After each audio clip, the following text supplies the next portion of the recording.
And this is hilarious right here. So the UDK is going to detonate himself. Wait for it. Wait for it. And boom. There he goes.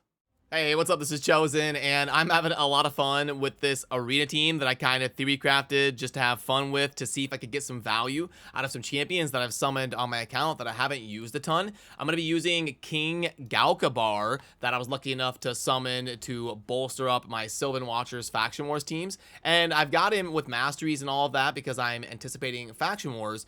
So I thought, why not see if I can make this guy viable in a PvP setting, have some more options in Tag Team Arena, and just kind of when I'm farming through Classic and all of that, and someone to kind of bring in. And then for King Galkabar, the way his kit kind of works right here is he is going to be able to attack all enemies, and then if you book him up, he's going to have AoE buff strip as well, which is super good.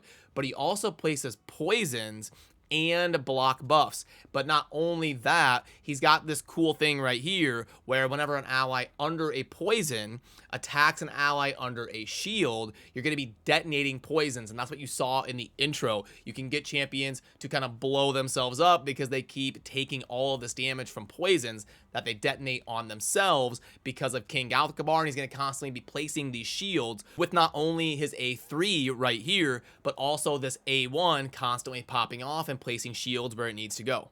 And then I also have this champion right here, Nuke, the Paralyzer, that I got semi-recently, and I wanted to find a way to get some value out of him and do a fun team because he seems so interesting. He's got this A2 right here. It's going to be an AoE, CC with sleep, and also poisons, but then he'll also place even more poisons if that sleep basically gets disrupted. It's okay because we're going to double the amount of poisons we placed, and then we're always going to have the continuous heals and the ally protection up, but he's also going to have a passive that sits here and makes my team even more tanky because every time those poison debuffs tick on an enemy, we're going to be healing not only him but the whole team. So if I have him in like a tanky, high HP poison type team, I could be getting a lot of value out of Nuke and King Galkabar synergizing and getting a ton of value. So then I got to thinking, I'm like, what two champions could I put around them to bring more value and synergize with the team? I thought Lydia would be a great choice because she has one of the rare abilities in the game here to drop poison sensitivity. But not only that, she obviously is going to be doing all of the debuffing and making our opponents weaker, but she's also going to be giving us the increased speed buff and the strengthen to make us tougher. And I love how she'll block revives, so I don't have to kill people over and over and over again. And then this nullification actually ends up being super good because when you're going up against someone like a UDK that can sit there and constantly sustain themselves, you want that poison sensitivity to go on there so that those poisons that are constantly ticking all over the place are going to do more and more damage, and you can block buffs and their active skills. So when you end up in a situation where you need to take one person down, my Lydia is going to help me synergize with the Nuke and the King Galkabar to make sure we're able to actually get targets down. So then after that, in the fourth spot, we're basically looking for someone that is going to bring support to the team, someone that's going to help us make sure that we can get our turns off. So we've got a few different options. We could go with something like a Torment because we're going to be playing more of a defensive style, so we could slot Torment in to maybe get some freezes off and some CC out on the battlefield if they are going to go before us and help us get to the point where we're snowballing and able to get our different rotation of heals and poisons actually ticking on the battlefield.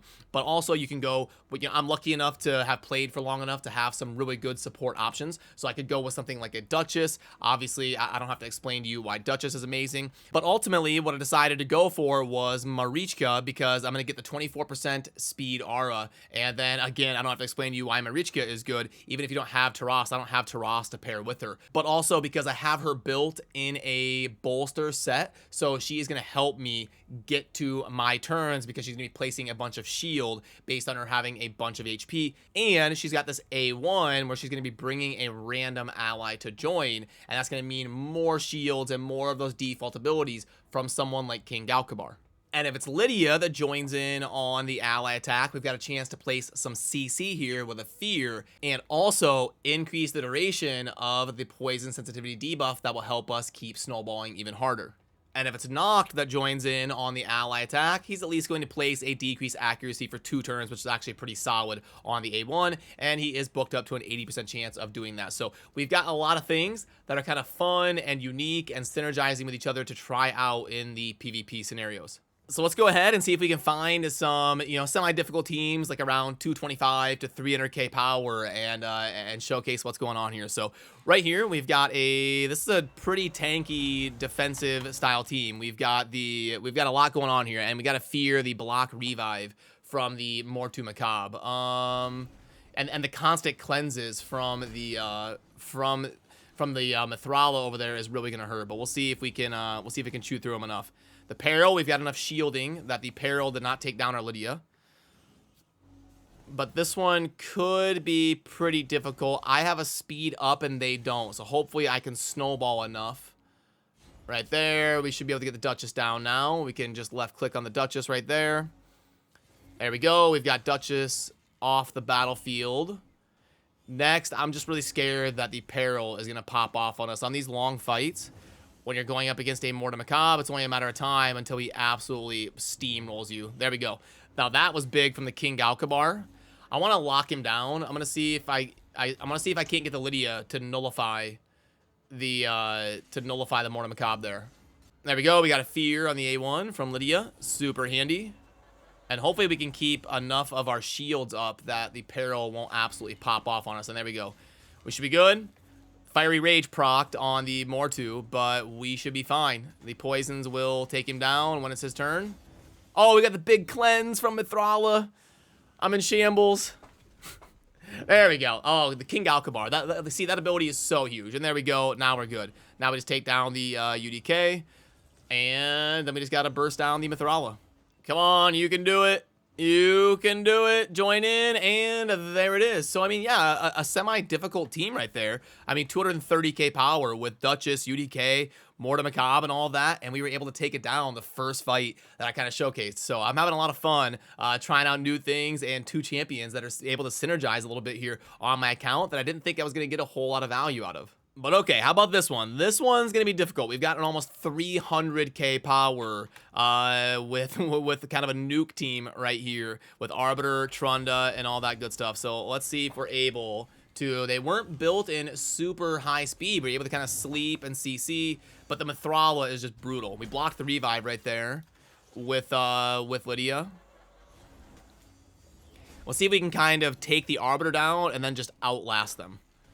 I need to be able to take the Arbiter down before they circle back around to revive the Trunda and start cranking out a bunch of damage. I should be able to, I think. There we go. Join in on the ally attack. Okay, good. Arbiter didn't get the ability off, so we should be good. We'll take down the Arbiter right there. Okay, cool. Next, now I think we're going to be able to just kind of slowly chew through it. But these Mithrawas are tough to get because they have so much tankiness, resistance, and cleanse. But resistance is futile. We can get through the Mithrala. It just takes patience. Here we go. Block buffs. That is huge. And the Brimstone, it takes down the Mithrala. So, again, that was an almost 300k power Arbiter nuke team with Mithrala on there. And totally viable and able to take it down. Okay, now what about this one? We've got Duchess, Arbiter, Valk, and Rhodos. This one could be difficult. On this one, you'd probably want a little bit more of like a block buffs kind of setup. I probably would want to take out the let's try something. We don't have to use Marichka every time. Let's go ahead and let's try to slot in a little bit more utility, and we'll still have the speed up here.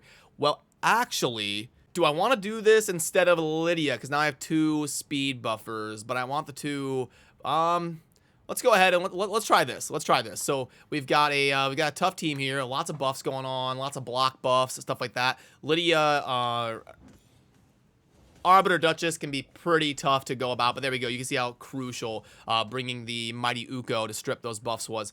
Are we going to be able to do enough damage, though, to chew through a double revive and all kind of like the shielding that they bring?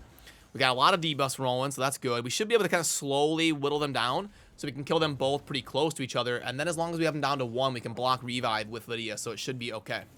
And there we go. We're kind of whittling them down as we go, all at the same time. I want to stay kind of even here. Let's target the Duchess. Okay, so we got the Arbiter down. Going to try to revive, but it's going to get blocked.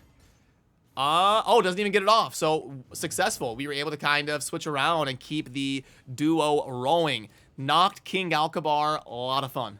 And at some point, I'll probably dive in and get one of those like fancy infographics built for these champions because I am having a lot of fun. So I may showcase them individually and do a dedicated guide. Uh-oh. Wait a minute.